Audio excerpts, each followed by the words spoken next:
जो लोग मुंबई से बाहर से आएंगे और उन्होंने हमसे लोकेशन मांगी कि हमें एक ऐसी होटल बताइए जहां पर हम अफोर्ड कर पाए रहना। बैठ जाइए ब्रदर, खड़े मत रहिए। जो भी लोग खड़े हैं खड़ा मत कोई रहिए, सब बैठ जाइए, कहां पे बैठ जाइए। स्टार्ट नहीं हुआ है मीटिंग, बैठ जाइए सभी। सर आप भी बैठ जाइए। तो हम लोगों ने उनको गाइड किया है थोड़ा बहुत कि आप आसपास के किसी होटल में रह सकते हो। तो जस्ट मैं आपको इन्फॉर्म करना चाहता हूं कि 28 तारीख को हम सब, सैटरडे ही है, यहां पर मिलने वाले हैं। ये सभा सुबह 12 बजे स्टार्ट होगी, शाम को 7 बजे तक चलेगी। और मैंने डिसाइड कर लिया कि मैं क्या कर रहा हूं उसमें, मुझे प्रभु ने एक लीड दी है। 12:30 बजे हम प्रीचिंग स्टार्ट करेंगे, मतलब 12 से 12:30 तक वर्शिप होगी। वर्शिप बहुत कम होगी इस मीटिंग में, ऑनेस्टली स्पीकिंग, क्योंकि इसमें हमने वर्ड को कुछ ज्यादा फोकस किया है। 12:30 बजे हम प्रीच करना स्टार्ट करेंगे। पहला सेशन 2:30 बजे पूरा होगा, 2 घंटे का सेशन पहले का होगा। उसके बाद आपको 15 मिनट की ब्रेक होने के बाद हम यूथ मीटिंग लेंगे 2:45 से लेके 4 बजे तक। इसमें हम सिर्फ जवानों के लिए बात करेंगे और 4 बजे के बाद आपको खाना मिलेगा। हाँ, थैंक यू लॉर्ड, धन्यवाद यीशु। ओके, 4 बजे हम आपको लंच देंगे और अच्छा खासा लंच है आपके लिए। ओके, जो लोग भारी हैं उनके लिए भी अच्छा ही है। फिर आधे घंटे के बाद हम फिर से शुरू हो जाएंगे और 7 o'clock तक प्रीच करेंगे। और आप में से हर एक का स्वागत है। हम आपको 1 वीक पहले बता रहे हैं ताकि आप अपने नौकरियों में अभी से ही बहाने बनाना शुरू कर दें। ओके, क्योंकि आप में से बहुतों को छुट्टियां, अगर आप बोलोगे कि चर्च जाना है उस दिन, कौन सा चर्च? चर्च 1 घंटा जाते हैं ना, 7 घंटा जाते हैं? हाँ, पागल है। आपके बॉसेस आपसे ऐसा बात करना स्टार्ट करेंगे। तो आप लोग को क्या करना है, क्या नहीं करना है, वो आप देखिए। मैं आपके बॉस से बात नहीं कर सकता। मुझे आज भी याद है 20 तारीख को जो हमारे मुंबई में 19 तारीख को जो मीटिंग हुई थी, उसमें एक बहन ने मुझे कॉल किया, तो वो रो रही थी उससे 2-3 दिन पहले। मैंने कहा क्या हुआ? मतलब हुआ क्या, कौन मरा? बोला कोई नहीं मरा, मेरे को छुट्टी नहीं मिल रही। आप बिलीव कीजिए, उसने बॉस को फोन दे दिया, बोला मेरे बड़े भाई से बात करो। तो मैंने बोला क्या हुआ अंकल? तो उन्होंने मेरे को बोला कौन सा चर्च 7 घंटा चलता है तुम्हारा? तो मैंने कहा बच्ची ये दे दो उसको छुट्टी। तो उसको छुट्टी मिल गई। ऐसे भी करते हैं कुछ लोग। ओके, तो हम लोग यहां पर मिलेंगे और मैंने अब तक मुझे विषय नहीं मिल पाए हैं। कितने लोग उल्लासनगर में जो हुआ, आप सब कौन कौन थे वहां पर? कोई मुंबई से आया था वहां पर? ओके, आपने आशीष पाई है ना? मुझे बहुत अच्छी रिजल्ट मिली है वहां की। स्पेशली मेरे कलीसिया के प्राचीनों ने कुछ मुझसे मुलाकात की मीटिंग के बाद और कहा परमेश्वर ने हमसे बात की है आज। This is amazing. बहुत बार हम ये नहीं जान पाते हैं कि खुदा ने हमारे अंदर कुछ उपजाया है। और उसने जो वर्ड करा था जरूबाबेल के ऊपर, कि जरूबाबेल ने इस मंदिर की नींव डाली है और वही इसे पूरा भी करेगा। तो जिस परमेश्वर ने आपके अंदर प्रतिज्ञा डाली है, विश्वास कीजिए वो उसे पूरा भी करेगा। आमीन। यस, आमीन। ठीक है, तो आप 28 के लिए तैयार रहिए। मुझे लगता है कि शायद हमें कुछ चीजें निकालनी पड़ेंगी यहां से थोड़ी। मेरे कलीसिया के अंदर 20-25 परिवारों ने छुट्टी ली। मैं उस दिन प्रियंका से बात कर रहा था, मैंने बोला तू आई नहीं?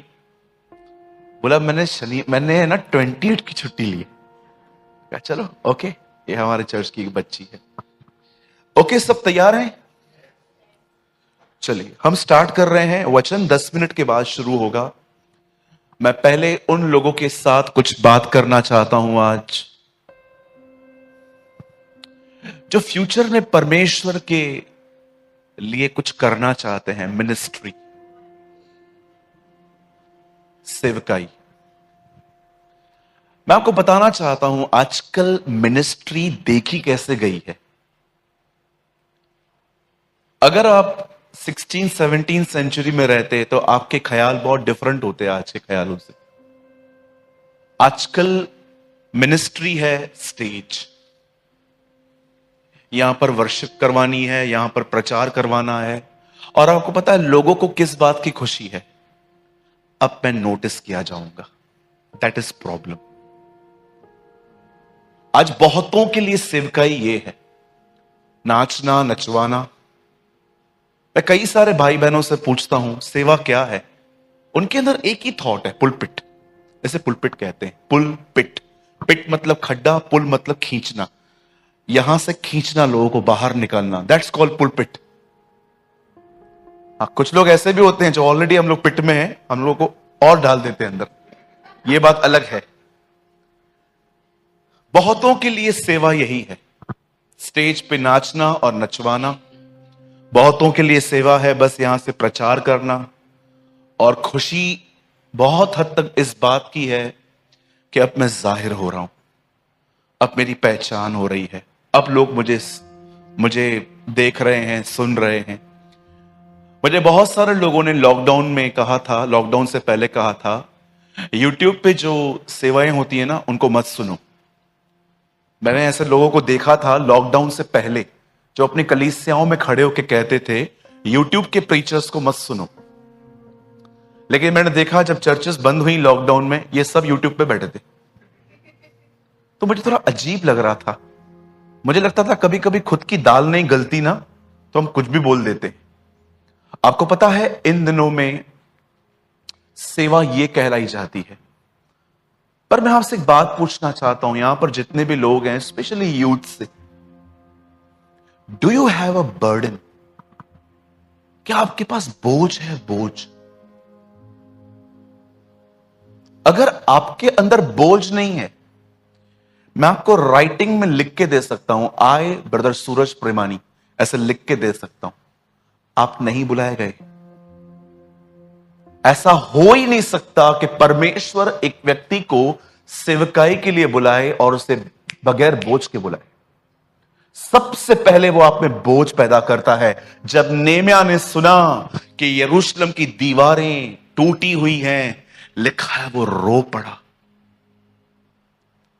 आपने देखा नेम्या ने दीवारें बनाई, एजरा ने प्रचार किया, मंदिर बनवाया और उसने वहां पर व्यवस्था पड़ी। किसी किसी को परमेश्वर की प्रजा को लौटा लेने का बर्डन था, किसी को दीवार बनाने का बर्डन था, किसी को मंदिर बनाने का बर्डन था। आप पढ़ के देखिए, एक टाइम पे इजराइल में इतना व्यभिचार था, लोग है ना पता नहीं क्या क्या कर रहे थे उन दिनों में। एक होता है नेचुरल सेक्स, एक हस्बैंड और वाइफ के बीच में, पर उन दिनों में है ना बकायदा अननेचुरल सेक्स हो रहा था दुनिया में। पता नहीं लोग क्या क्या कर रहे थे। इवन आज भी देखिए बहुत कुछ दुनिया में ऐसी चीजें हो रही हैं आपको घिन आ जाए। उन दिनों में परमेश्वर अपने नबी को कहता है एक औरत से शादी कर। वो औरत वैश्या थी, और जब वो वैश्या से शादी करता है और इजराइल के सामने जाता है तो इजराइल के लोग उससे पूछते हैं तूने ऐसा क्यों किया। आप बिलीव कर सकते हो, उन्हें समझाने के लिए कि परमेश्वर ने उनके साथ क्या किया है, उसने शादी की थी।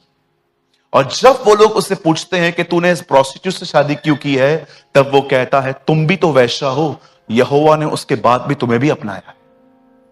आप बिलीव कर सकते हैं पुराने नियम में जितने भी लोग थे, इवन जीसस जब अर्थ पे आया और जब वो मंदिर में से हर एक व्यापारी को जो बिजनेस कर रहे थे निकाल रहा था, तब कलाम पाक कहता है उसके चेलों को यह वचन याद आया, उसके घर की धुन मुझे खाए जाएगी। कौन सी धुन लेके आया था यीशु? आप पढ़िए आराम से, बर्डन लिखा है। कितने लोग हैं मुझे बताइए, जब आप अपने सामने लोगों को देखते हो तो आप उनके ठट्ठे नहीं उड़ाते हो, ये है ही ऐसा। कितने लोग हैं मुझे बताइए, जब आप किसी नॉन क्रिश्चियन को देखते हो तो आप रो पड़ते हो, प्रभु से बचा, इसे संभाल। आप में से आज भी अपने उद्धार के आनंद में लोग खोए हुए हैं।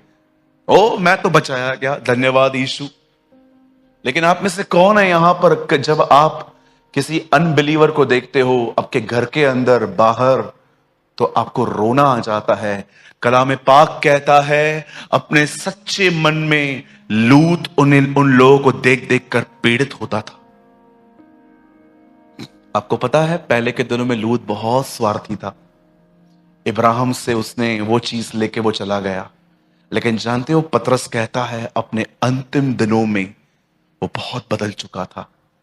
जैसे सारा अपने अंतिम दिनों में अपने पति को स्वामी कहती थी, वैसे ही आपको पता है लूत अपने अंतिम दिनों में जब वो सदोम और अमोरा के लोगों को देखता था ना, लिखा है उसे पीड़ा होती थी अंदर में कि इनका उद्धार हो, ये बचे। मैं आपसे पूछना चाहता हूं, क्या आपके पास कोई बर्डन है इन दिनों में? कहीं आपको ऐसा तो नहीं लगता है कि कोई टाइम था जब परमेश्वर ने मुझे बोझ दिया था पर मैंने उस बोझ को नहीं संभाला, थ्रो कर दिया? आज बिलीव करिए मेरे पास एक बोझ है। और जानते हो बोझ किस चीज का है? मुझे नंबर 1 पास्टर नहीं बनना है, मुझे नंबर 1 टीचर भी नहीं बनना है। मैं ये भी नहीं चाहता कि कोई मुझे इस तरह पहचाने कि ये वचन का बड़ा अच्छा भंडारी है। मुझे एक बोझ है। और जानते हो वो बोझ क्या है? मैं चाहता हूं लोगों का उद्धार हो। That's it. इस कारण मैं सेवा करता हूं। मेरे पास और कोई बोझ नहीं है। अब आप सोचो कि ब्रदर उद्धार होता क्या है? आप में से हर एक को मैं आपको एक बात बताना चाहता हूं। इस दुनिया में किसने कितने भी अच्छे काम किए हों, अगर वो यीशु के पीछे नहीं चलते वे नाश हो जाएंगे। आपने कितने भी अच्छे काम किए हो, लेकिन अगर आपने यीशु मसीह के पीछे नहीं चले, आपके कोई काम आपको नहीं बचा पाएंगे। ये कलाम मुकद्दस कहता है। भैया कहां लिखा है? ऐसा होता है क्या? इतने अच्छे अच्छे लोग आए थे। I don't know. मैं बाइबल पे बिलीव करता हूं जो ये कहती है कर्म विदाउट विश्वास मरा हुआ। आप पढ़ के देखिए।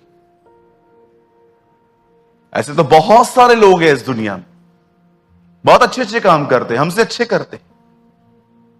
फिर क्यों कहा प्रभु ने जाओ और उन्हें सुसमाचार बताओ? प्रभु कर तो रहे हैं अच्छा हो। A person who don't know Jesus will be lost। और जानते हो वो कहां जाएंगे? आप सदा के लिए स्वर्ग में आनंद करेंगे, वो सदा के लिए नरक पे पीड़ाएं सहेंगे। याद रखिए सदा का जीवन सिर्फ स्वर्ग में नहीं है, लोग मरने के बाद नरक में भी हमेशा के लिए जिएंगे। आपको पता है ये बात? अब आप सोचते होंगे ब्रदर ऐसा क्यों, सिर्फ यीशु एक रास्ता क्यों है?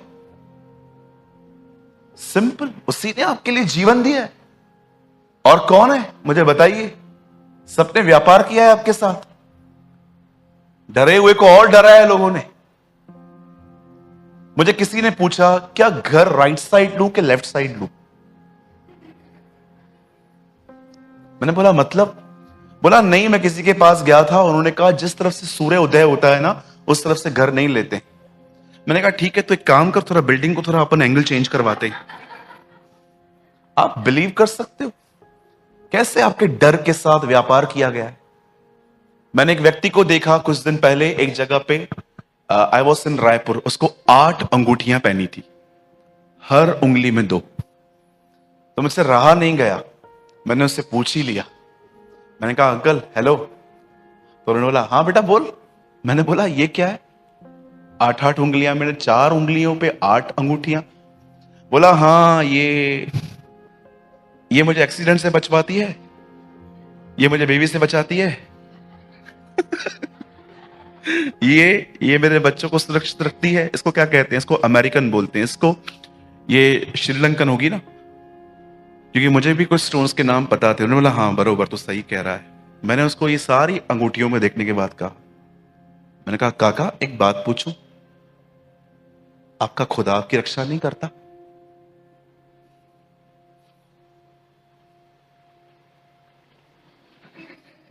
ऊपर देख रहे थे। उसने तो उस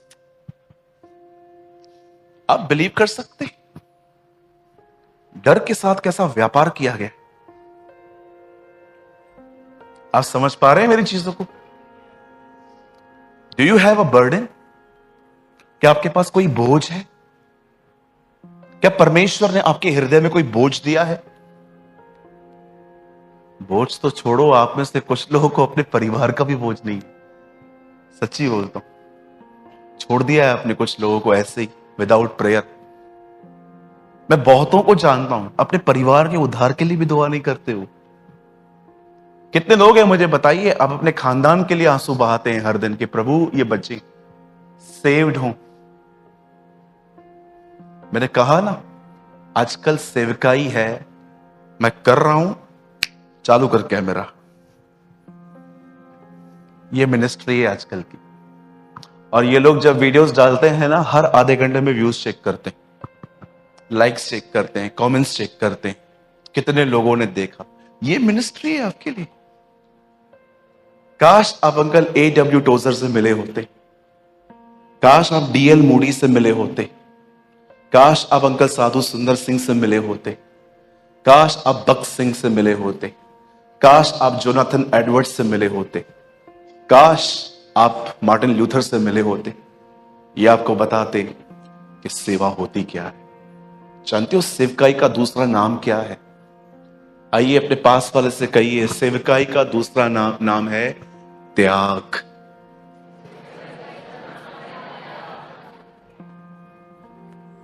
बोलो त्याग। ऐसे और थोड़ा इजीली बताऊं, बलिदान।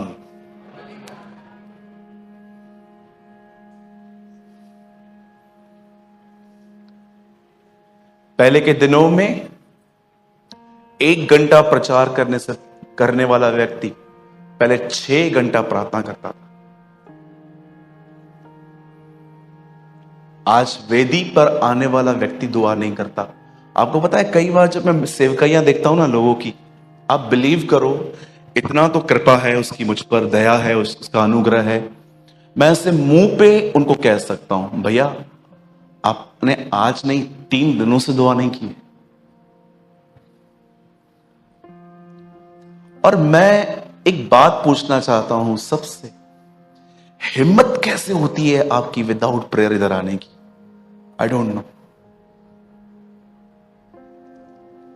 मैं ये बात समझ नहीं पाता हूं। बहुत सारी जगहों पे जब मैं जाता हूं ना, एक भाई को तो मैंने बोल दिया था, मैंने कहा तुझे हिम्मत कैसे होती है विदाउट प्रेयर इधर आने की?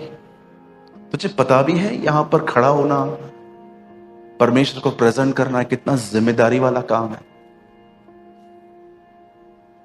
बोलो यीशु मसीह की। चलिए एक लास्ट लाइन और उसके बाद मैं मैसेज स्टार्ट कर रहा हूं। क्या आपके पास बोझ है? कोई ऐसी चीज है जो परमेश्वर ने आप में उपजाई है, जो चीज आपको सोने नहीं देती रात को? आप प्रेयर करते रहते हो, प्रभु जो आपने मेरे मन में डाला है आप उसे पूरा करें। ये परमेश्वर देता है और यही आपकी सेवकाई का चिन्ह होगा। आमीन। कितने लोग समझ पा रहे हैं? And go with your burden. अपने इस बोझ के साथ आगे बढ़िए।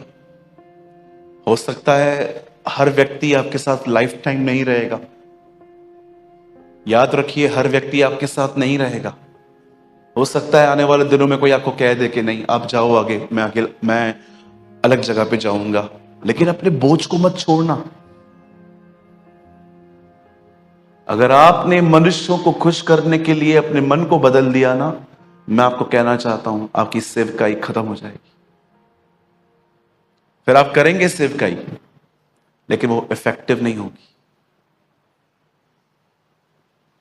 ओके? पता नहीं क्यों आज मैं यहां था तो मेरे को मन में आया कि मैं ये बात करूं। मैंने प्रोफेटिक बुक्स बहुत पढ़ी हैं, हागे, सपन्या। मुझे ऐसा लगता है सपन्या जब मुझसे मिलेगा वो मुझे सामने से कहेगा, मेरी किताब पढ़ी थी तूने? आपकी किताब कौन सी थी? अरे छोटी सी 2 पेजेस की तो बुक थी मेरी बाइबल में, वो भी नहीं पढ़ी तूने? नबी आपसे पूछेंगे मेरी किताब पढ़ी? आप बिलीव कर सकते हो 50-55 लेखक तो आपको ऊपर ही मिलने वाले। लुका भी आपसे मिलेगा, बोलेगा मेरी किताब पढ़ी तूने? ओके, पक्षपात किया, यूहन्ना का पढ़ता है, मेरा नहीं पढ़ता है तू। यू नो मैं कभी कभी सोचता हूं सपने मुझे मिलेगा ऊपर, अगर कहेगा तूने मेरी किताब पढ़ी थी? आपकी किताब कौन सी किताब थी आपकी? अरे यार, 2 पेजेस की तो किताब थी मेरी, तूने वो भी नहीं पढ़ी? ऐसा क्यों किया तूने मेरे साथ? अगर तू पढ़ता, सपने आपको मिलेगा। मैंने सपने में एक बहुत औसम वचन पढ़ा जिसमें लिखा था, हे नम्र लोगों और नम्र बनो। ओह, इट वॉज अमेजिंग वर्ड। आमीन। चलिए शुरू करें। आज का वचन बहुत ही औसम है। कौन से लोग बादलों पर उठा लिए जाएंगे? आमीन। आइए यीशु के लिए जोरदार ताली बजाएंगे।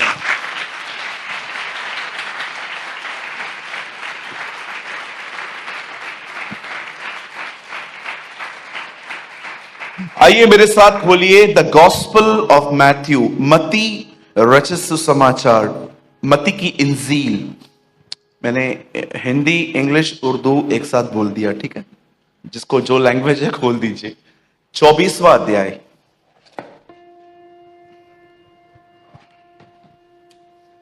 मत्ती 24वां अध्याय, सब खोलेंगे।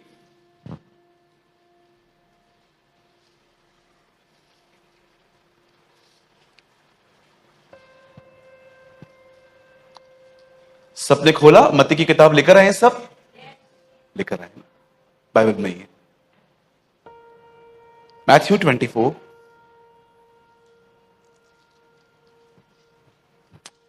और मैं आपके लिए पढ़ रहा हूं 24 अध्याय का 42वां वचन, जिसमें लिखा है, इसलिए जागते रहो। बोलिए जागते रहो। इसलिए जागते रहो क्योंकि तुम नहीं जानते कि तुम्हारा प्रभु किस दिन आएगा। हॉरिबल वर्ड है ना? मैं कभी कभी सोचता हूं प्रभु अगर लिख देता मैं 24 दिसंबर 2023 को आऊंगा। कभी 24? आपको पता है सारे भेवड़े 23 दिसंबर को पश्चाताप करते। सोचो अगर यीशु कहता कि मैं 26 दिसंबर को आऊंगा, तो बहुत सारे ब्रेकअप्स कभी होते? 25 को। जानू जान दोनों अलग, क्योंकि जान निकालने वाला आ रहा है। है ना? एक रात पहले मैसेज करते जानू जा, है ना? ये परमेश्वर का धन्यवाद हो कि उसने डेट नहीं बताई आपको, पता नहीं क्या हो जाता।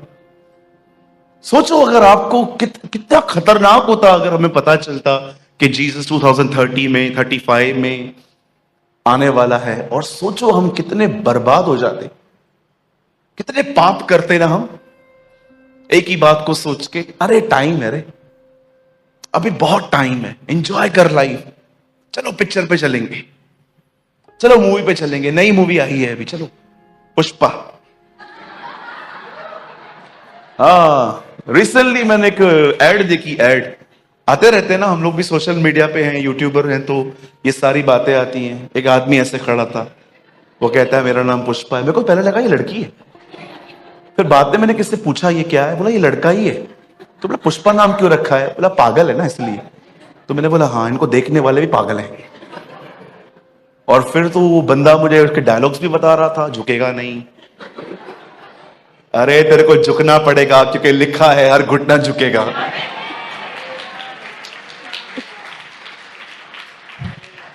हाँ, ओके, ये सब चर्च से बाहर, इधर पुष्पा के बाप को भी झुकना पड़ेगा। झुकेगा नहीं तो टूट जाएगा। झुकेगा नहीं, तेरा पिताजी भी झुकेगा। मेरे सामने आए तो इतना तो झुका हुआ है, और कितना झुकेगा तू? बोलते झुकेगा नहीं, इतना तो झुका हुआ है, और कितना झुकेगा? झुके हुए व्यक्ति। चलिए, मेरा ये विषय नहीं है, लेकिन देखो आजकल मसीह लोग भी पिक्चरें देखते हैं? नहीं, हाँ। क्यों करते हैं आप ऐसा? छुप छुप के थिएटर में जाते हैं स्कार्फ पहन के। भैया भविष्यवक्ता हो क्या? भविष्यवक्ता नहीं हूं, मैंने तेरे को थिएटर के बाहर देखा था। भैया आपने कैसे देखा? मैं भी तो उधर ही था। नहीं नहीं, मैं मजाक कर रहा हूं। मैं लास्ट 17 साल में सिर्फ एक ही बार थिएटर में गया हूं, ग्रैमस्टन की मूवी देखने, वो भी भाइयों के साथ, अकेला नहीं। बस मैं उनको देखना चाहता था कि कैसे उड़ीसा में उनको मारा गया था। He was a great missionary. वो हमारे बीच में कैसे वो उड़िया लैंग्वेज सीखी थी उन्होंने, कैसे वो लोगों को काम देते थे। वो जो मूवी थी ना, वो मैं देखने के लिए गया था। उसके पहले उसके बाद मैं कभी भी नहीं गया। मुझे कोई इंटरेस्ट नहीं है थिएटर में, इसमें उसमें। मैं खुदा का शुक्र करता हूं ये सारी डिजायर्स मेरे अंदर से। इवन मैं क्रिकेट देखने और खेलने के बिल्कुल खिलाफ नहीं हूं। हमारे चर्च के बच्चे जाते हैं खेलने के लिए। अब बिलीव करो, मैं बोर होता हूं। कभी कभी ये लोग खेलते हैं, मैं बैठा रहता हूं ऐसे बाजू में, मैं देखता हूं कितना टाइम है इन लोग के पास। पहले पहले हम खेलते थे, लेकिन मैं इसके खिलाफ नहीं हूं। मुझे लगता है आचार की तरह ये चीजें यूज करनी चाहिए। मिली तो ठीक है। ऐसा होता है आपके घर में कभी कि आपके पास खाना आए और अपनी मां को बोलो, मम्मी आचार, आचार नहीं है, लेके जा खाना भी वापस, खाना भी नहीं चाहिए। You know achar is not a main meal. मिलता है तो भी ठीक है, नहीं मिलता है तो भी ठीक है। ये सारी चीजें हमारे लिए ऐसी होनी चाहिए। मिलती है तो भी धन्यवाद, न मिले कोटि कोटि धन्यवाद। Am I right? चलिए हम स्टार्ट कर रहे हैं। मैं चाहता हूं, अपने संदेश शुरू कर रहा हूं, और मैं विशेष आज उम्मीद करता हूं पुराने लोग बड़ा ध्यान दें, क्योंकि मुझे लगता है नए लोग हैं ना, ऑलरेडी इसको सीरियसली ले लेते हैं, लेकिन पुरानों के अंदर बहुत खमीर बड़ा पड़ा है। उन्हें लगता है हाँ ये तो सुना है, ये तो पता है मुझे। लिसन, परमेश्वर के वचन में दो चीजों को बहुत ज्यादा बाइबल हाईलाइट करती है। पवित्र आत्मा ने नबियों के द्वारा यह बार बार लिखा है, और वो चीज है यीशु के दो इवेंट्स।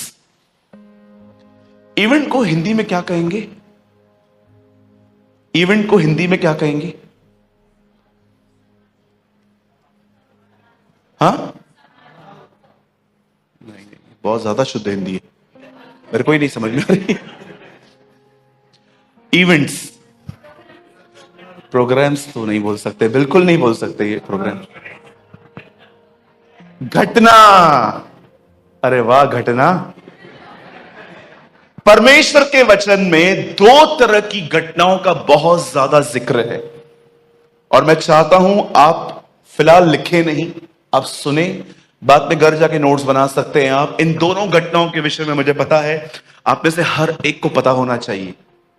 पहली घटना है उसके देह में प्रकट होने की, और दूसरी घटना है उसके बादलों पे प्रकट होने की।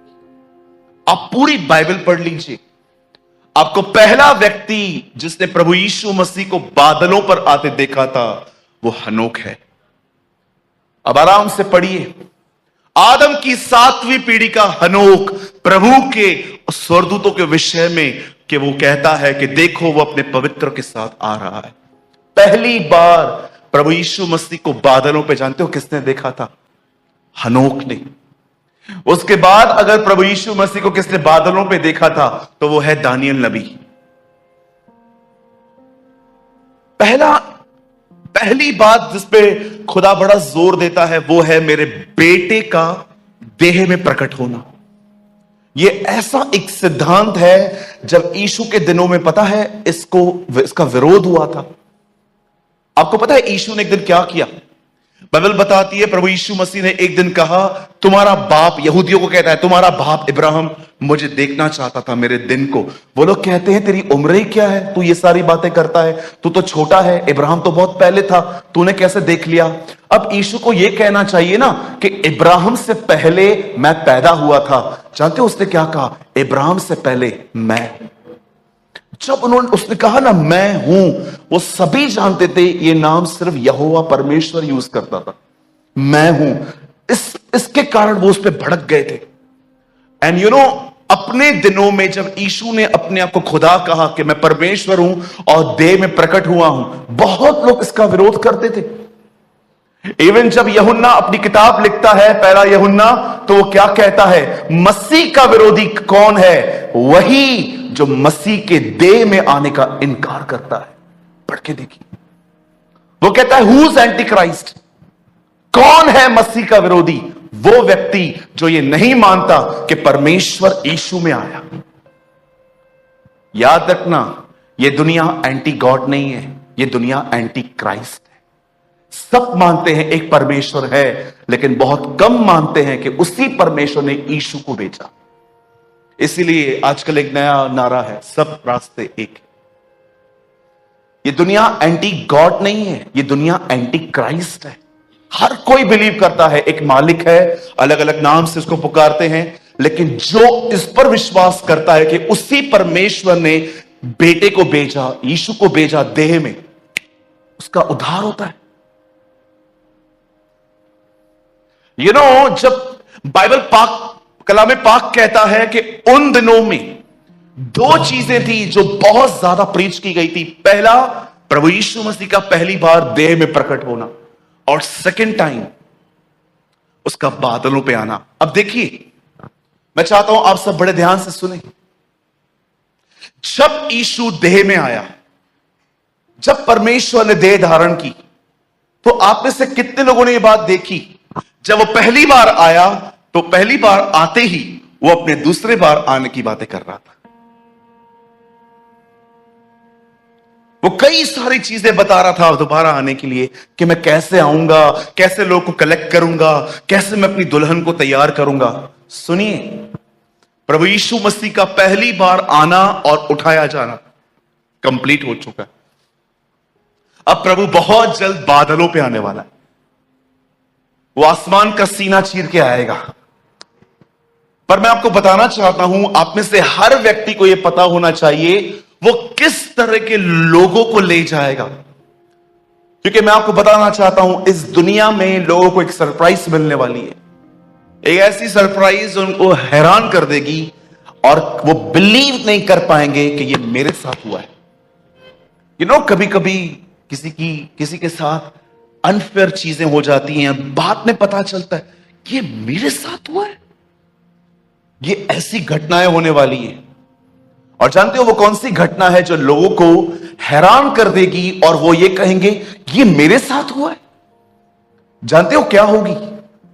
एक दिन कुछ लोग अपनी नींद से उठेंगे और अपने विश्वासी भाई बहनों को कॉल करेंगे और उनका फोन कोई नहीं उठाएगा। तब वो चिंतित होंगे कि कोई मेरा फोन क्यों नहीं उठा रहा। 1, 2, 3, 4 लोगों को मैं फोन कर चुका हूं, चल घर पे होके आता हूं। और कुछ लोग जब अपने विश्वासी भाई बहनों से घर मिलने के लिए जाएंगे, तो जानते हो उनके घरों में सिर्फ रोना होगा। और रोते रोते जानते हो वो आपको क्या कहेंगे? हम सुबह उठाने गए थे इसे, ये अपने कमरे में नहीं है, इससे जो कपड़े पहने थे वो कपड़े सिर्फ यहां पड़े। तब आपको पता चल जाएगा सब उठा लिए गए हैं, मैं रह चुका हूं। Not hallelujah. आप चाहते हो आपके साथ ऐसा हो, पर ये होने वाला है। This will happen. क्यों कह रहा हूं मैं इतना श्योरिटी के साथ कि कुछ लोग के साथ ये होगा? क्योंकि मैं कुछ लोगों के जीवनों को जानता हूं और मैं ये कह सकता हूं वे बिल्कुल तैयार नहीं है। आप सोचो, जो व्यक्ति चर्च में टेम्पर खो सकता है अपना भरी सभाओं में, उसकी घर की हालत क्या होगी? जो व्यक्ति पब्लिकली इतना स्पॉइल्ड है, सोचो उसकी पर्सनल लाइफ क्या होगी। मैं एक दिन इमेजिन कर रहा था, प्रभु समझ कोई रह जाता है, उसे पता ही नहीं चलता, तू आया उठा के लेके गया सबको, इसको पता कैसे चलेगा? इसे तब पता चलेगा जब इसको मालूम पड़ेगा कि मैं जिनसे रोज मिलता हूं वो उठा लिए गए। ब्रदर नहीं, ये आप अपनी बातें कह रहे हो। उन दिनों में एक चक्की की आटे को पीसती रहेगी, दूसरी उठा ली जाएगी। दो लोग खेत में काम करते होंगे, एक उठा लिया जाएगा, एक रह लिया जाएगा। इवन यीशु ने तो साफ कहा 5 कुंवारियां रह जाएंगी, 5 उठा ली जाएंगी। मैं कभी कभी सोचता हूं बहनों भाइयों, प्रभु यीशु मसीह का यह मैसेज कि वो आ रहा है, मुझे लगता है हम में से हर व्यक्ति को अपनी कुर्सी से 2-2 फुट उठ उठ के जंप मारने चाहिए हमें। वाओ ये मुझे आज भी याद है, मैं एक सिटी में था, मैंने वहां पर एक भरी सभा में कहा प्रभु यीशु आ रहे हैं। वो सब खड़े होके तालियां बजाने लग गए, एक दूसरे को गले मिलने लग गए। मैंने बोला मैंने क्या बोल दिया ऐसा? तब मुझे प्रभु ने कहा सूरज पता ये आनंद क्यों कर रहे हैं? मैंने कहा क्यों प्रभु? सब तैयार है, लेकिन ये क्यों डर रहे हैं? क्योंकि इन्हें पता है इनके जीवनों में गड़बड़ियां हैं। याद रखिए हबक्कू कहता है जब तक प्रजा अपना पाप न माने यहोवा अपने स्थान पर नहीं लौटेगा। Do you know this is a word in the Bible. जब तक एक मनुष्य अपना पाप नहीं मानेगा, लिखा है यहोवा अपने स्थान पर वापस नहीं लौटेगा। पुराने नियम के नबियों ने इस्राएल को एक दिन यह कहा था। आज मैं आपसे पूछना चाहता हूं 666 क्या है, चिप क्या है, एंटी क्राइस्ट क्या है, वन वर्ल्ड गवर्नमेंट क्या है। एक हद तक इन बातों को समझना कोई बुरी बात नहीं है, पर मैं आपसे पूछना चाहता हूं ऐसा तो नहीं है कि आप सिर्फ ज्ञान में बढ़ रहे हैं पर आपकी तैयारी शून्य है। और आपको पता है इन दिनों में तो कुछ लोग जानते हैं किस बात के खुश हैं? इस बात में पास्टर का हाथ मुझ पर है। मैं एक भाई को जानता हूं, बाहर रहते हैं, वो आउट ऑफ मतलब महाराष्ट्र रहते हैं, वो गुटखा खाते हैं, प्रभु में ही है। तो एक दिन मैंने उनसे पूछा भाई आप गुटखा खाते हो? तो ये बात तो काट के वो मुझे बताने लग गए मैं जिस चर्च में हूं, मैं पास्टर के कितना करीब हूं। आपको पता है पास्टर को जो भी काम रहते ना वो सब मुझे देता है।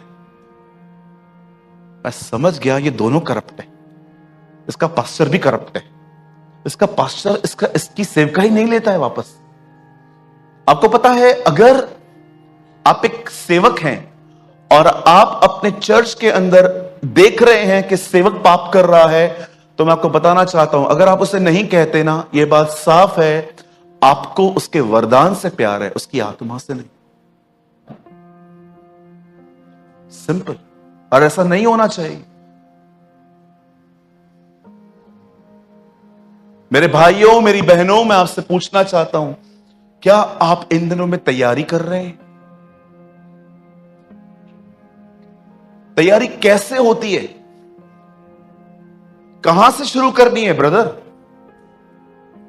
हम तो यही कहते हैं बस उठते हैं, प्रेयर करते हैं, कुछ समय पाप भी मान लेते हैं खुदावन के सामने, उसके बाद हम अपनी शरीयत को उठा के हम परमेश्वर के वचन को पढ़ लेते हैं। ब्रदर आप संडे संडे आप देखो हम आपके सामने रहते हैं।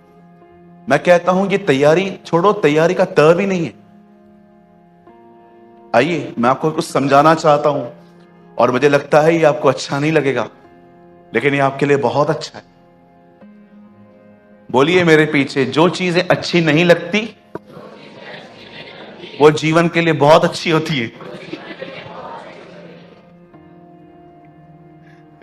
है ना?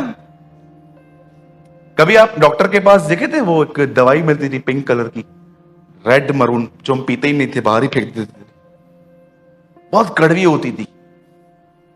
मुझे आज भी याद है एक दिन मुझे टाइफाइड हुआ था, मुझे बुखार हुआ था, मैं डॉक्टर के पास गया तो उन्होंने कुछ, हमारे डॉक्टर बहुत अच्छे थे, वो एक 3 ही गोलियां रहती थी उनकी, पिंक येलो व्हाइट, हर एक को वही दे देते थे। एक दिन तो मैं उनको देख के मैंने बोला मुझे क्या हुआ है देखो, तो उन्होंने देखा, मैंने कहा आप दवाई मत दो मैं ले लेता मैंने डिब्बे खोले मैंने कहा यही है ना? बोला हाँ सबके पास यही है। तो उसके बाद एक दवाई दी उन्होंने पिंक कलर की, तो मैं डिस्पेंसरी से बाहर निकल के उसको फेंक देता था कि ये मैं नहीं पीऊंगा, कुछ भी हो जाए, मैं मर जाऊंगा टाइफाइड में लेकिन पीऊंगा नहीं।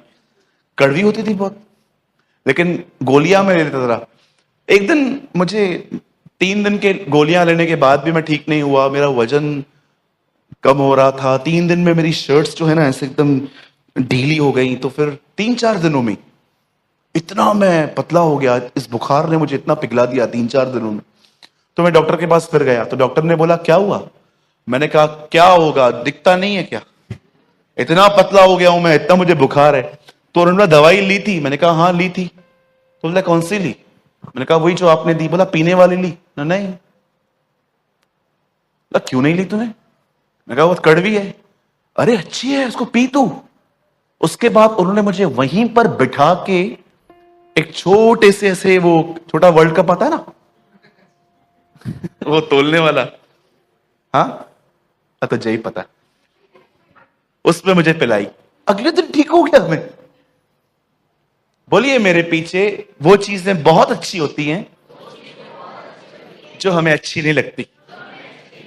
ये आजकल को प्रभु कहता है इस किताब को खा ले, ये तुझे कड़वी जरूर लगेगी लेकिन अंदर जाके मधु से मीठी हो जाए। आमीन। तो चलेगा थोड़ा कड़वा डोज आज? पक्का? हाँ चलेगा। धन्यवाद, आज तो सब निकाल दूंगा।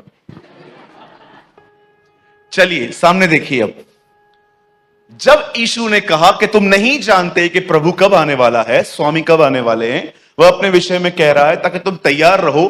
अब आइए, जैसे उसने मत्ती 24 पूरा किया, आपको पता है उसने 25 में पहले ही उसने एक दृष्टांत बताया कुंवारियों के ऊपर। सुनिए, उसके बाद उसने एक और दृष्टांत बताया जिसमें वो जो एक सेकेंड मैं टाइटल खाली बता देता हूं, तोड़ों का दृष्टांत। और उसके बाद उसने कहा कि कैसे मैं लास्ट डे में लोगों को बुलाऊंगा, कहूंगा मैं भूखा था, प्यासा था। अब यहां देखिए, आपने देखा लूका 15 अध्याय में भी 3 दृष्टांत हैं। गुमराह पुत्र, खोई हुई भेड़, खोया हुआ सिक्का। अब वापस 3 दृष्टांत आ रहे हैं। पहले के जो दृष्टांत है ना, वो दिखाते हैं Father, Son and the Holy Spirit. लेकिन अब ये दृष्टांत जो है ना, ये दिखाते हैं इंसान के बारे में। पहली चीज याद रखिए, 10 कुंवारे का दृष्टांत आपके व्यक्तिगत जीवन को दर्शाता है, आपकी पर्सनल लाइफ कैसी है। उसके बाद तोड़ों का दृष्टांत आपको सिखाता है कि आपकी सेवकाई कैसी है। और तीसरा दृष्टांत जो है वो सिखाता है मनुष्यों के साथ आपके व्यवहार कैसे हैं।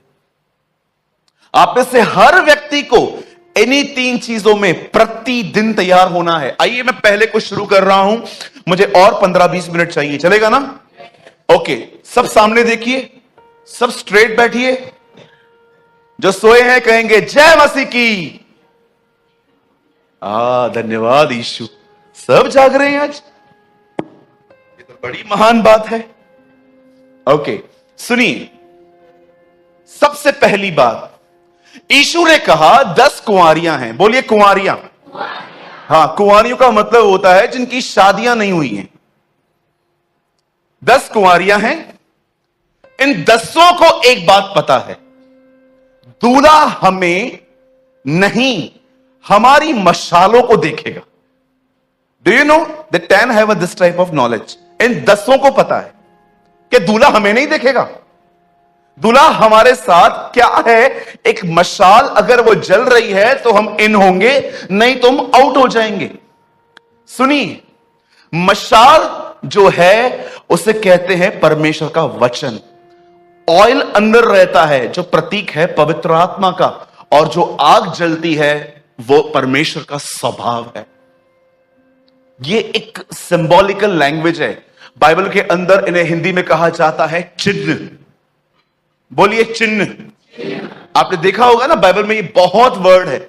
यीशु मसीह को कहा गया है मेमना, कलीसिया को कहा गया है दीप स्तंभ, प्रभु के दासों को कहा गया है बाइबल में तारे, क्रोध को कहा गया है कटोरा। ये सिंबॉलिकल लैंग्वेज है। यह आजकल कहता है मैंने पहिए में पहिया देखा, चर्च के अंदर चर्च।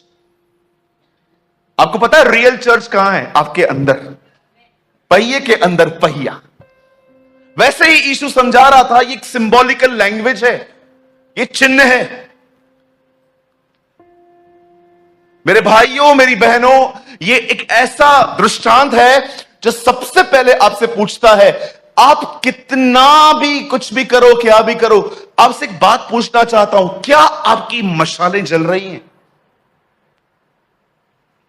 अब आप कहोगे, भैया ऐसा क्यों कह रहे हो? सुनिए, यहां देखिए, बताइए, जब इन सबने देखा कि दूल्हे के आने में लेट हो रही है, तो कलाम पाक कहता है ये सो गई।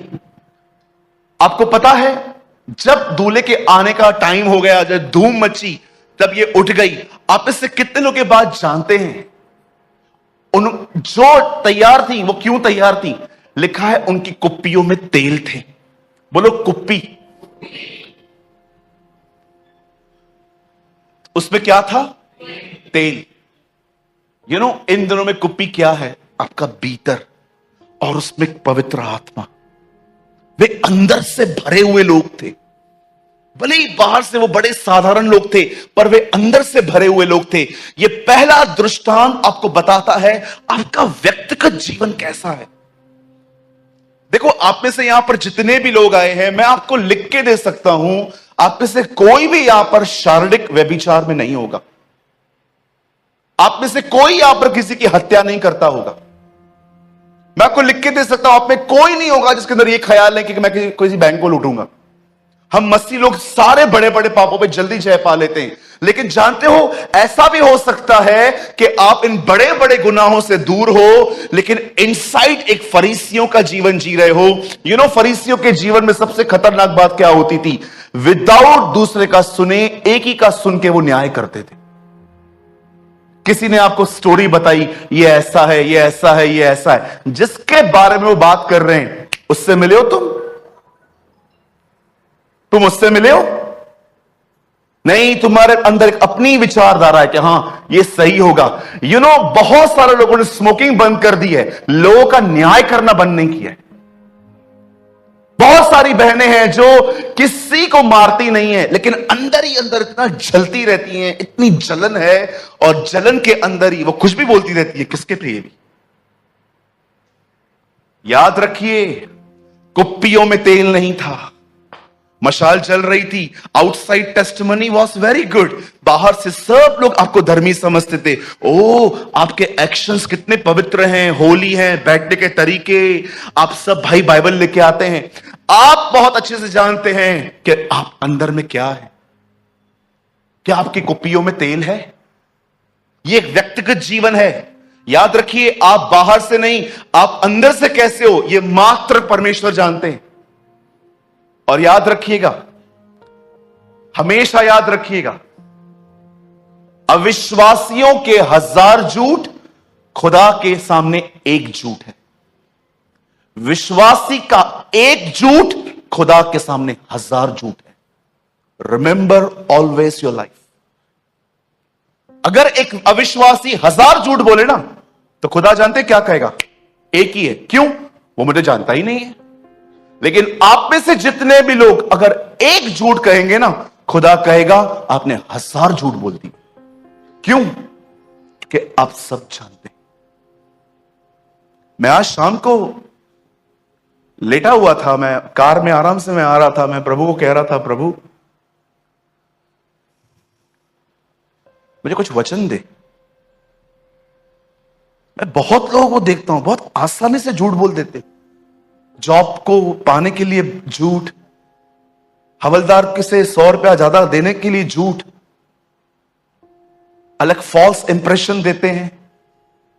याद रखिए, इस दुनिया में प्रभु यीशु मसीह की कलीसिया में पहली मौत व्यभिचार के कारण नहीं, फॉल्स इंप्रेशन देने के कारण मरी थी, हनन्याह और सफीरा की। हमेशा याद रखिए, कहीं ऐसा तो नहीं है आप भीतर एक रॉटन लाइफ जी रहे हैं, लेकिन आपका इंप्रेशन ऐसा है कि हर कोई आपको धर्मी समझता है। आपको मैं बताऊं, इस हॉल में एक ऐसा व्यक्ति मौजूद है, इस हॉल में जो पहले ऐसी जिंदगी जीता था, और अगर आप जानना चाहते हैं वो कौन है, तो आपके सामने मैं हूं। मैं ऐसी जिंदगी जीता था। सालों तक मैंने ऐसी पाखंडी भरी जिंदगी जी है, जब तक मुझे होल ट्रुथ नहीं पता चला कि मेरी डेस्टिनी यीशु की तरह बनना है। मुझे लगता था नॉर्मल है, क्योंकि मेरे साथ रहने वाले भी करते थे ये सब। कहीं ऐसा तो नहीं है आप एक फॉल्स इंप्रेशन दे रहे हो इन दिनों में? आपको अच्छे से पता है जैसा मैं पास्टर के सामने प्रकट करता हूं, एक्चुअली मैं वैसा नहीं हूं।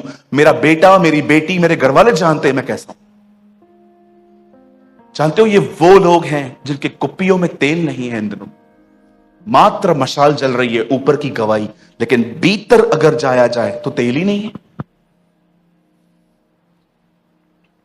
मुझे आज भी याद है, एक दिन एक बहुत सीनियर पास्टर मेरे सामने आई। मेरा बॉडी लैंग्वेज ही चेंज हो गया उनके सामने। मैं उनको ऐसा दिखा रहा था कि जैसे मैं आपसे भी आगे हूं। मुझे प्रभु ने कहा, तुझे कुछ भी करने की जरूरत नहीं है, तू जैसा है वैसा रहे। काय को दिखाता है उसको तू ऐसा करके? वो तेरा परमेश्वर है।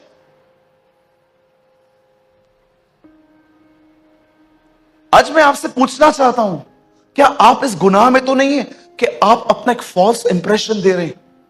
आप अच्छे से जानते हैं आप बड़े झगड़ालू व्यक्ति हैं, लेकिन आप जब बाहर निकलते हैं तो इतना नम्रता से बात करते हैं ताकि कोई भी आपको गलत न समझे। जानते हो बाइबल इसे क्या कहती है? हिपोक्रेसी। आप जानते हो हिपोक्रेसी की मीनिंग क्या है? एक्टिंग। God hate acting. परमेश्वर को कलाकारी से बड़ी नफरत है।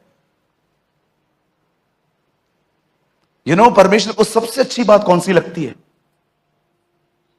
आप जैसे हो वैसे आओ।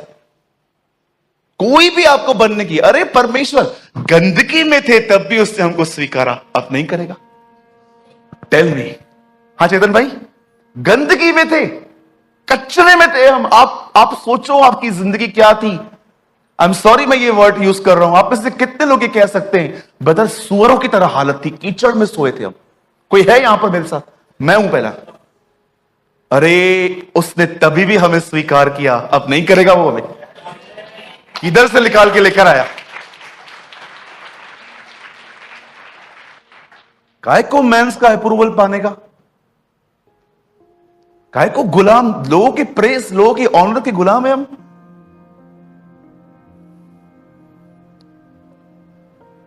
आपको पता है कुछ लोग मुझे पसंद नहीं करते। जानते हो कारण क्या है?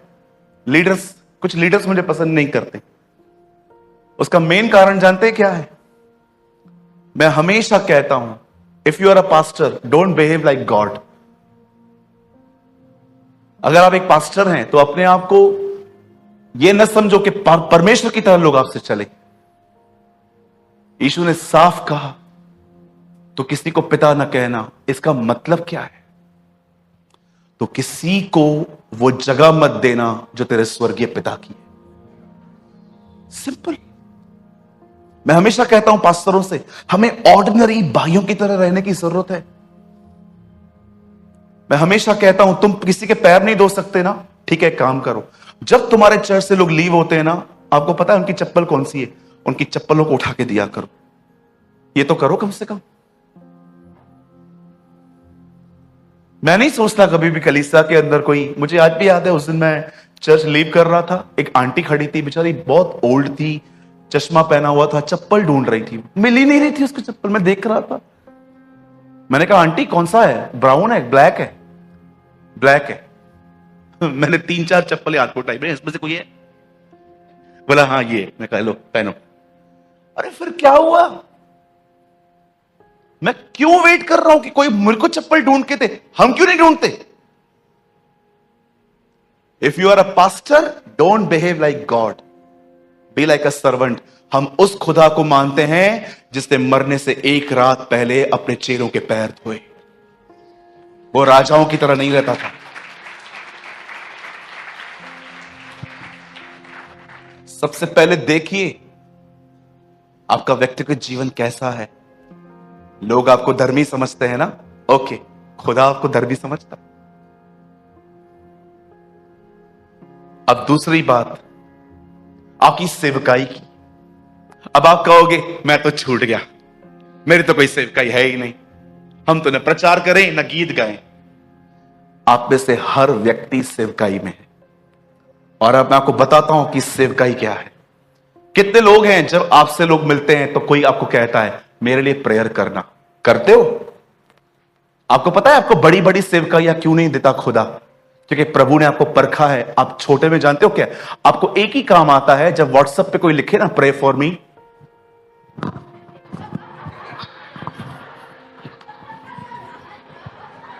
ये दुआएं आजकल की।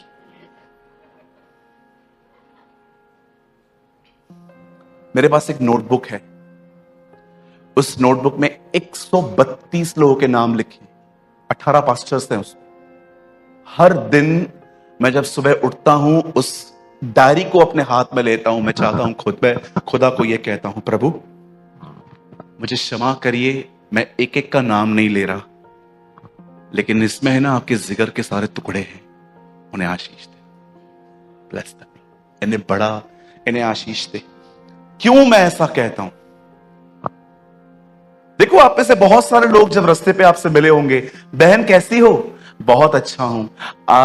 हम आपको देखते हैं, आप पास्टर प्रेमानी के चर्च में आते हैं ना? हाँ हाँ, हम भी वहीं आते हैं, लेकिन क्या लेट हो जाता है तो हम निकल जाते हैं, मिल नहीं पाते। ओके बहन, आपके घर में सब ठीक है? हाँ हाँ सब ठीक है। आपके पति? हाँ अभी थोड़ा थोड़ा पॉजिटिव हुए हैं प्रभु के प्रति। ओके चलो बहन, हम जा रहे हैं, आप हमें दुआओं में याद रखना। हाँ हाँ मैं रखूंगी। किया दुआ?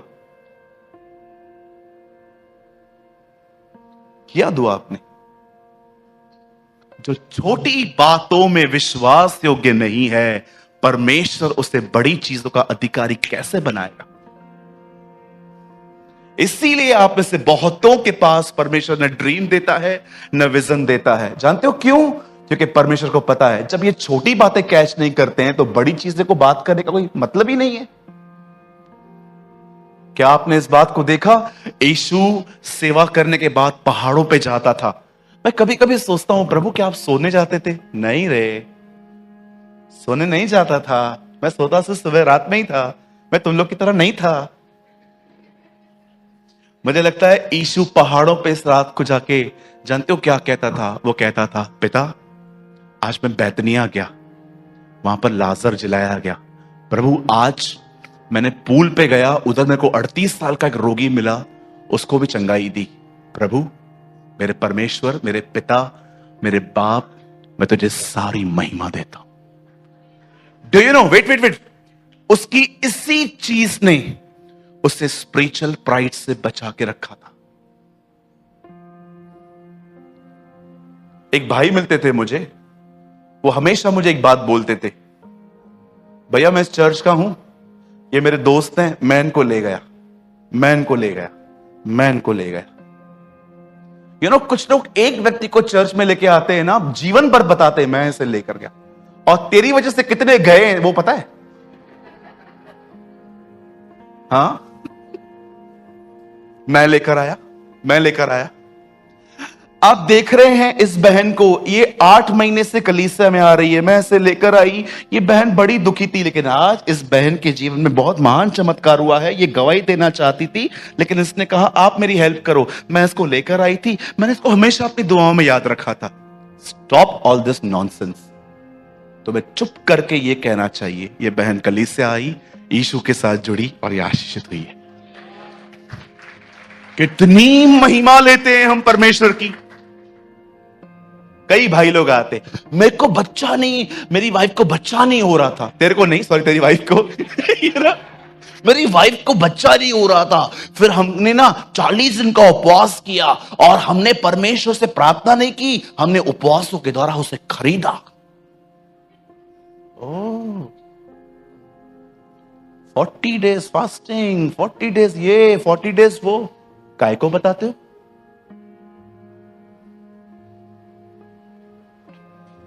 जानते हो मैं इन लोगों को क्या कहता हूं? महिमा चुराने वाले लोग। कैथरीन हमेशा कहती थी, if you touch the glory of God, the glory will depart. अगर तुमने कभी भी उसकी महिमा को छुआ, वो महिमा चली जाएगी। कभी आपने इस बारे में सोचा? जब उजा ने संदूक को टच किया, वो मर गया, लेकिन नबूकदनेस्सर सारे मंदिर का सामान ले गया, उसे कुछ नहीं हुआ। वाई? क्योंकि उजा के समय में महिमा इज़राइल में थी, नबूकदनेस्सर के समय महिमा चली गई थी। That is the reason. परमेश्वर ने आप में से हर एक को एक सेवा दी है। आपको क्या लगता है बहनें प्रचार नहीं कर सकती? आप में से हर बहन प्रचार कर सकती है। कौन कहता है बहन प्रचार नहीं कर सकती? लाओ मेरे सामने उस लोगों को, मैं डिबेट करने के लिए तैयार हूं उन लोगों से। कौन कहता है? सदैव याद रखिएगा, जो भी लोग एंटी हैं इस बात के प्रति, नहीं नहीं बहनें मैसेज नहीं प्रीच कर सकती। क्यों नहीं मैसेज प्रीच कर सकती? कहां लिखा है बाइबल के अंदर? मेरे भाइयों, सदैव याद रखना, यीशु मुर्दों से जी उठा है, यह खुशखबरी हमारे पास एक बहन लेकर आई थी। यीशु एक बहन के द्वारा आया। कलीसिया को दूल्हा नहीं दुल्हन कहा गया। मैं अंत के दिनों में अपने बेटों को दर्शन दूंगा, वे भविष्यवाणियां करेंगे। बाइबल में ऐसा कोई वचन नहीं है मैं अपने बेटे और बेटियों को दर्शन दूंगा। वे मेरे बेटे और बेटियां कहलाएंगे। आप में से सारी बहनें, यहां पर जितनी भी बहनें हैं, आप सब एक दूसरे को सुसमाचार बता सकती हैं। और याद रखिए, आप में से किसी किसी बहन को तो परमेश्वर टीचिंग मिनिस्ट्री भी दे सकता है, बिल्कुल दे सकता है। पर जानते हो क्यों नहीं देता? कारण क्या है? क्योंकि छोटे में ही विश्वास योग्य नहीं थे। किसी बहन ने आपको चर्च में कहा था मेरे लिए दुआ करना, नेक्स्ट मीटिंग में मिली, आपने उससे पूछा आपकी तबीयत अब कैसी है? मैं आपके लिए प्रेयर कर रही हूं बहन। नहीं किया ना, एक बार हो गया ना प्रार्थना। प्रभु ने भी तो कहा है ना, अन्य जातियों की तरह बकबक न करो, बार बार मत मांगो। ओ, ये वचन पकड़ा है अब।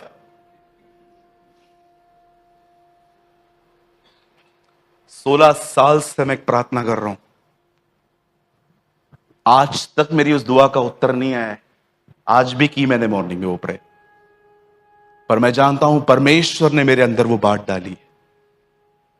रविवार को कॉन्फ्रेंस में मैंने प्रचार नहीं किया था, मैंने अपना जीवन शेयर किया था आपसे कि परमेश्वर ने मेरे हृदय में कुछ उपजाया है और वो जानता है वो अपने समय में उसे पूरा करेगा।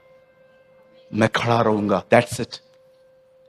पहला, आपकी अपने व्यक्तिगत जीवन को देखो। सेकंड, देखो कि परमेश्वर ने आपको कुछ काम दिया था, क्या आपने वो फेथफुली किया? और अब जो तीसरी और आखिरी बात है तैयारी की, वो ये है, सोचो मनुष्यों के साथ आपके व्यवहार कैसे हैं, लोगों के साथ आपकी डीलिंग्स कैसी है।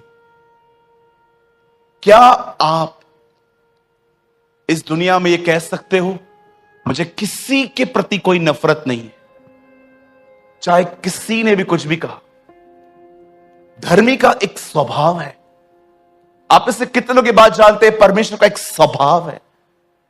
रोमियो की किताब 3 अध्याय में पौल कहता है परमेश्वर ने अपनी धार्मिकता मनुष्य को माफ करके प्रकट की। परमेश्वर धर्मी है, पर उसने अपनी धार्मिकता कैसे दिखाई? लोगों को माफ करके। वैसे ही जो अपने आप को धर्मी कहता है उसका एक स्वभाव है। नीति वचन में लिखा गया है धर्मी जो कहता है उसे पूरा करता है, चाहे हानि क्यों ना उठानी पड़े। ये उसका एक स्वभाव है। आप जानते हो जो भी लोग अपने आप को मसीह कहते हैं उनका लोगों से व्यवहार कैसा है, ये बहुत ज्यादा इंपॉर्टेंट रखता है। यीशु ने कहा अगर तू अपने कलीसिया के अंदर जाए और वेदी के सामने खड़ा हो और तू बहुत कुछ ले आया है, लेकिन अगर तुझे याद होता है कि कोई है जो तुझसे नाराज है, अपना पैसा, अपनी भेंटें सब तू वहीं पर छोड़ दे। कोई और कलीसिया कहे या न कहे, मैं आपको बताना चाहता हूं, अगर आपके अंदर नफरत है, आप इस कलीसिया को 4 लाख रुपए डोनेट कर दो, वो खुदा तक कुछ नहीं पहुंचने वाला।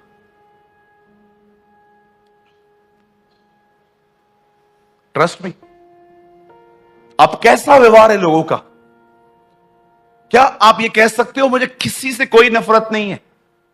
जब भी लोग मुझसे मिलते हैं, ठीक है कुछ लोग मुझे पसंद नहीं करते, मैं करीब जाता हूं तो और खराब हो जाती हैं चीजें, इसलिए मैंने डिस्टेंस मेंटेन किया है। बट हेट, नफरत, बिल्कुल नहीं। और अगर आपको यह जानना है कि आपको नफरत है कि नहीं है, मैं आपको अभी कभी बता देता हूं कि आपके हार्ट में क्या है। देखो, जिस आदमी से आपका पंगा था, आज के दिनों में आप उस आदमी के बारे में लोगों से क्या बात करते हो? बहुतों को लगता है मेरा मन तो सबके सामने ठीक है। जब पौलुस अरेस्ट हुआ और अग्रिपा के सामने पहुंचाया गया, तो जानते हैं वहां पर खड़े होकर क्या कहता है? उस परमेश्वर की सेवा जो मैं अपने बाप दादाओं के समय से करता आया हूं, वह गवाह है, मेरा विवेक मनुष्यों के प्रति शुद्ध है। ये पौल कहता है, हर एक के प्रति वो कहता है मेरा, इट मींस मैंने अपने अंदर किसी के लिए नफरत नहीं रखी है। आप कहते हो ना, मैंने उसको माफ कर दिया है, तो उसकी चर्चा क्यों करते हो बार बार? क्यों कॉल्स करके लोगों को बताते हो इसने ये किया, इसने ये किया? सुनिए, एक होता है किसी को अपनी प्रॉब्लम बताना ताकि आपको रास्ता मिले। मैं ऐसों की बात नहीं कह रहा हूं, मैं उनकी बात कर रहा हूं जो बुराइयां करते। पति घर से निकला, लगाओ मां को कहो, चालू हो जाओ, है ना? मुझे एक घर बताओ जिस घर की बातें बाहर जाती हैं और वो घर खुश है। आप अपने घर को काट रहे हो। एक दिन यही लोग, बाहर के लोग, आपके घर को तोड़ देंगे, आपको पता तक नहीं चलेगा। बहुत सारी बहनों को मैंने देखा है, सब घर की बातें मम्मी को बताती। सास ऐसे कर रही है, पति ऐसे कर रहा है, बच्चे सुनते नहीं है, ये नहीं है, वो नहीं है। आपको क्या लगता है ये अच्छी बात है? मैं आपसे पूछना चाहता हूं, आप उसके प्रति क्लियर हो ना? आपको नफरत नहीं है ना, तो फिर आप बुराई क्यों कर रहे हो? मतलब बाइबल साफ कहती है, जो तुम्हारे दिल में है वही तुम्हारे मुंह पे आएगा। कभी मत कहा करो मेरे मन में नहीं था, मुंह से निकल गया। जी नहीं, था, इसीलिए आया। मुझे आज भी याद है, एक भाई ने मुझे कहा, घर से नीचे उतर। मैं नीचे उतरा। उसने कहा, हम कहां जा रहे हैं? हमारी चाय है आज कहां पर? कहा चल ठीक है। मैं वहां पर गया, बहुत बड़े व्यक्ति बैठे थे, कुछ 6-7 लोग बैठे थे, बहुत बड़े लोग थे वो। 2-3 मसीही भी थे, 2-3 नॉन क्रिश्चियन भी थे। मैं वहां बैठा था, ऐसे सलीके से बैठा था मैं। मेरे सामने चाय आई, शक्कर अलग आई, दूध अलग आया, सब चीजें अलग आई। मुझे कहा क्या जैसे चाहिए वैसे बना लो आप। मैंने चाय बनाना शुरू किया। एक व्यक्ति ने हमारे प्रभु के प्रति कुछ गलत बोला। मैं वहीं बैठा था, उसने कुछ प्रभु के लिए बुरा कहा। तो मैंने अपने दोस्त को देखा, तो मैंने इशारों में कहा, क्या बोल रहा है? तो ही से मैंने अवॉइड किया। फिर मैं चाय बनाने लगा। फिर से एक व्यक्ति ने कहा कि ऐसे ऐसे बातें हैं। फिर 3 और भी लोग थे, हम मसीह थे, वो पॉजिटिव बात कर रहे थे, ये ऐसे कर रहे थे। मैं चाय पीने ही वाला था, मैंने चाय वहां पर छोड़ दी। मैं उठ गया, मैं बाहर चला आया। एक्चुअली मुझे बाद में मालूम पड़ा, ये सब कंस्ट्रक्शन लाइन के बिल्डर्स हैं, बहुत बड़े बड़े, और किसी इमारत को चालू करने से पहले ये चाहते थे कि मैं उनके लिए दुआ करूं ताकि इनका प्रोजेक्ट जो है वो अच्छे से पूरा हो। लेकिन ये खुदा के लिए यूज कर रहे थे उसके नाम को। कोई आदर नहीं था इनके अंदर जीसस का। हमारा काम हो बस, आया है पास्टर प्रार्थना करके चला जाए, थोड़ी सी लव ऑफरिंग दे देंगे। मैं उठ के खड़ा हो गया, मैं बाहर आया, वो भी मेरे बाहर आया, मेरे साथ जो आए थे भाई। उसने कहा, सूरज भाई क्या हुआ, आप उठ के क्यों चले गए? मैंने उससे कहा, मैं वहां 1 मिनट नहीं ठहरूंगा जहां पर हमारे परमेश्वर को आदर नहीं मिलता। निकल यहां से। हम चले आए। फिर बाद में उन्होंने मुझसे माफिया मांगी, सॉरी ब्रदर एक्चुअली हमारे मन में कुछ नहीं था। मैंने कहा मन में कुछ नहीं था? तू मेरे सामने मेरे परमेश्वर को गालियां दे रहा है और तू मुझसे एक्सपेक्ट कर रहा है कि मैं उससे दुआ करूं तुझे ब्लेस करने के लिए? मैंने कहा मैं तेरे लिए प्रार्थना करूंगा, प्रभु तुझे तौबा की नौबत तक ले आए, तुझे पश्चाताप करवाए प्रभु। मैंने उनसे ऐसे बात की, मेरी कंप्लेंट भी की बाद में उन्होंने मेरे दोस्त को। मेरे दोस्त ने समझ गया, मेरा दोस्त समझ गया एक्चुअली सूरज भाई हर जगह फिट नहीं बैठता। इधर ही लालची होता ना मैं, गालियां सुनने के बाद भी मस्त 5-10 हजार रुपए खर्ची मिलेगी यार, महीने का खर्चा निकल जाता है। नहीं चाहिए पैसे। जब नामान चंगाई पाने के लिए आया तो जानते हो एलीशा को क्या कहता है? मुझे माफ करना, मैं वापस गांव जाके मूर्ति पूजा करूंगा, क्योंकि मेरा स्वामी जो है ना, जो मेरे ऊपर है, वो मूर्ति पूजक है। ये बात सुनने के बाद एलीशा ने कहा मुझे तेरा 1 रुपया नहीं चाहिए। सोचो, क्या आप खुदा को ऑनर करते हो? यहां देखिए, बहुत बार कहता हूं मैं ये बात, फिर से कहता हूं, मेरे हाथ में जो इस समय कलाम पाक है, मैं आपको बताना चाहता हूं, इस बाइबल की अंतिम किताब मलाकी है, पुरानी वाचा की, और वो किताब कहती है पुत्र पिता का आदर करता है, दास स्वामी का आदर करता है। अगर मैं बाप हूं तो मेरा आदर कहां है? गधा अपने मालिक को जानता है और वो अपनी चरनी को पहचानता है, पर इज़राइल मुझे नहीं जानती, यशायाह लिखता है। आज देखो आपकी जिंदगियों में, क्या आपका व्यक्तिगत जीवन साफ है? क्या आप अपनी सेवकाई में विश्वास योग्य हो? क्या आप वो व्यक्ति हो जिसने लोगों के साथ ठीक से व्यवहार किया है? मैं भाइयों से एक बात पूछ सकता हूं, आप बुरा ना माने तो? अपनी शारीरिक भूख को मिटाने के लिए कभी किसी बच्ची को करप्ट मत करना, खुदा तुम्हारा दुश्मन बन जाएगा। अपनी शारीरिक भूख मिटाने के लिए किसी से व्हाट्सएप चैट करना, किसी को कमरे में ले जाना, अच्छे से आपको पता है कि आपका विवाह नहीं हो पाएगा उससे, लेकिन इस समय आपके अंदर भूख है उसके बदन की।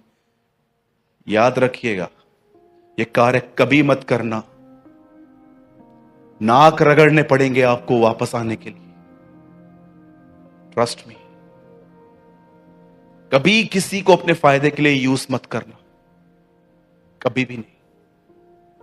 अपना इनकार करना सीखो। मुझे आज भी याद है 2016 में परमेश्वर ने मुझे एक बात कही थी, जब तक तू क्रूस उठा के चलेगा मेरी सामर्थ तुझ पे छाया करेगी। और जिस दिन तूने अपना क्रूस उठाना बंद कर दिया, my power will leave you. और मैंने अपने जीवन में कई बार देखा कि जब भी मैंने क्रूस उठाना, अपना इनकार करना बंद कर दिया, और उसके बाद जब मैंने प्रचार करना स्टार्ट किया, मैं कई बार फील करता था मेरी सभाएं बहुत खाली खाली होती थी, और मैं कमरों में जाके प्रभु को कहता था, प्रभु आप क्यों नहीं आए? क्या कारण था आप सभा में नहीं थे? इतनी सभा खाली खाली क्यों थी? याद है मैंने तुझे कहा था, जब तक तू उस क्रूस को उठाएगा my power will rest on you. But जिस दिन तूने इसको छोड़ दिया, my power will leave you. सोचो कितनी शर्म की बात होगी हमारे लिए कि हमारे अंदर सेक्सुअल फीलिंग्स को संतुष्ट करने के लिए, सेटिस्फाई करने के लिए हम किसी बच्ची का उपयोग करें। सोचो, अगर आपने गलतियां की हैं अज्ञानता में, खुदा से माफी मांगी, पर भविष्य में पतरस क्या कहता है? शरीर की अभिलाषाओं को पूरा करने का विचार तक न करो।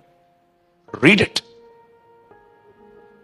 पतरस कहता है शारीरिक अभिलाषाओं को पूरा करने का विचार तक न किया करो। मैं आप बहनों से भी पूछना चाहता हूं, जब आप किसी पुरुष को देखते हो, कितनी बहनें यहां पर, जब आपका माइंड कुछ अलग ही सोचना स्टार्ट करता है, आप अपना माइंड चेंज करते हो। फीलिंग्स का आना कभी गुनाह नहीं होता। पर फीलिंग्स को मेंटेन करना नहीं सीखा गया तो यही भावनाएं आपको गुनाह में ले जाएंगी।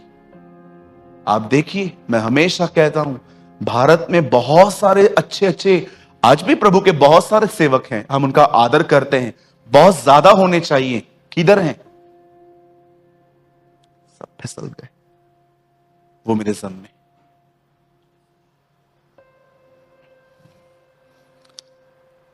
मेरे भाइयों, मेरी बहनों, तैयार हो जाओ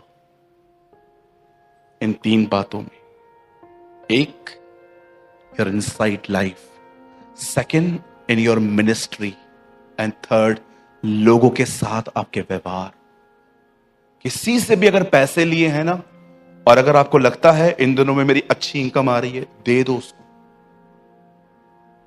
जरा सोचो, न्याय के दिन जब परमेश्वर आपको कह दे तू अंदर आ, और जिसका पैसा आपने लिया था वो आपकी खुदा को कहे तो तू उसको कैसे अंदर ले रहा है? ऐसे मेरा पैसा नहीं दिया था।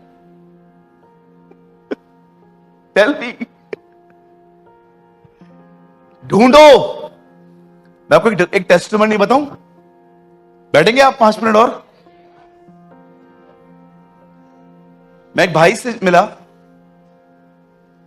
उस भाई के ऊपर 3 लाख रुपया कर्जा था। बॉम्बे का ही है वो, घाटकोपर में रहते। मुझे कहते हैं मेरे को 3 लाख रुपया देना है। मैंने कहा फिर अभी? बोला है ही नहीं, बहुत गालियां देता है वो जो जिससे मैंने लिया है। मैंने कहा एक काम कर, इस महीने में 500 रुपया जमा कर और जाके पहली किश्त देकर आ। बोला, उसने मुझे बोला, मुझे ख्याल था मैं पिटूंगा, पर तेरी बातें मानने के बाद कंफर्म पिटूंगा। मैंने बोला मतलब?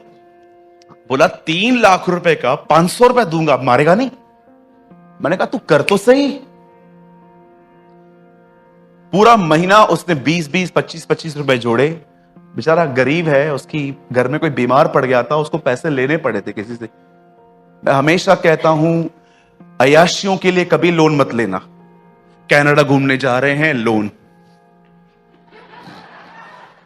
सच में ऐसे लोगों के माइक फेंकूं मैं इसके ऊपर, घूमने के लिए लोन लेते हैं? Are you crazy? मुझे लगता है कर्जा सिर्फ तब उठाना चाहिए जब घर में कोई सीरियस हो गया है और पैसे नहीं है। तब मुझे लगता है हां, किसी की जिंदगी चली जाए इससे हम खर्च कर देंगे।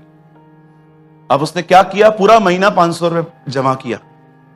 सामने वाले के पास गया, मैंने कहा जो शब्द मैं कह रहा हूं वही कहना, कुछ और मत कहना। वो गया सामने उनके और उनको बोला, अंकल मैं बहुत तकलीफ में हूं, आप मेरे घर पे आओ, देख के जाओ मेरे घर में क्या पड़ा है। लाइट का बिल भी नहीं भरा है, वो सच्ची में नहीं भरा था।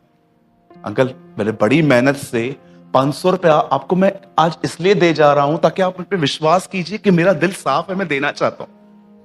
वो उसने ये सारे वर्ड्स वहां पर जाके कहे, कर्ज वालों सीख लो। उसने यही सारे शब्द वहां पर कहे जाके, उसे 500 रुपए लिए और जानते पॉकेट बना के क्या कहा? बोला इधर आ। वो डर डर के जा रहा था, मार न खाऊं, यही मार मैं सूरज भाई को दूंगा। जानते उसने क्या किया? उन दिनों में पुराने नोट चलते थे, नोटबंदी नहीं हुई थी। उसने 500 रुपए उसके पॉकेट में डाले और जानते क्या कहा? मुझे 1 रुपया नहीं चाहिए, चल। फॉरगिव हो गया। आप बिलीव करो, उसने 5,000 मुझे खर्ची दी। मैंने उसके जूते खरीदे। उसने मुझे 5,000 खर्ची दी। बोला भैया भैया, काश आप लड़के हो, लड़की होते आपसे शादी कर लेता। इतना खुश हो गया, मुझे बोल के गया तू लड़का है, लड़की होती तो मैं तुझसे शादी कर लेता। मैंने कहा तू निकल, हो गया काम। बोलता है हाँ यार, पता नहीं क्या मैजिक था उन शब्दों में। मैंने कहा मैजिक नहीं था, जो ईमानदार है ना उनके साथ खुदा खड़ा होता है।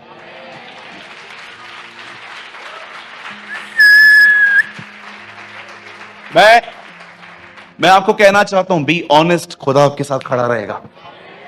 मैंने उसको ये नहीं कहा था तू ये करेगा ना तेरा माफ किया जाएगा। मैंने कहा तू पहली किश्त देना चालू कर। जब परमेश्वर ने इसके हृदय को देखा ना, देखो। लेकिन आज लोगों की नीयत ही खराब है। पैसा रहेगा भी ना, रख देंगे, उसको बोलोगे ना दो उसको, अरे है उसके पास, देना उसको, आएगा मांगने तो दे दूंगा ना। अरे जकई, ये नीयत है ना, ये नीयत, ये नीयत।